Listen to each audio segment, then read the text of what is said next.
వెంకటేశ్వర స్వామికి ఎవరైతే ఉపవాస దీక్ష చేస్తారో ప్రతి శనివారం ఒక్కసారి ఈ నియమాలను తెలుసుకోండి.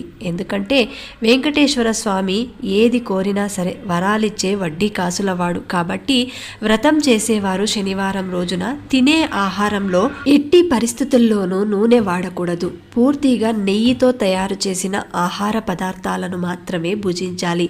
మధ్యాహ్నం ఒక్క పూట మాత్రమే భోజనం చేయాలి. రాత్రి ఫలహారం తీసుకోవచ్చు. మద్యం, మాంసం లాంటివి తీసుకోకూడదు. బ్రహ్మచార్యం పాటించాలి. ఎవరైతే ఈ నియమాలను పాటిస్తూ 7 శనివారాల వ్రతాన్ని ఆచరిస్తారో వారి కోరిక తప్పకుండా ఫలిస్తుంది. ఇక ముడుపు ఎలా కట్టాలంటే, వ్రతం మొదలుపెట్టిన మొదటి రోజు ఒక పసుపు వస్త్రంలో 11 రూపాయలు దక్షిణ ముడుపు మూటలా కట్టి శ్రీనివాసుని పటం ముందు ఉంచి ఈ యొక్క సంకల్పం నెరవేరితే తిరుమలకు దర్శనానికి వస్తానని మొక్కుకోండి.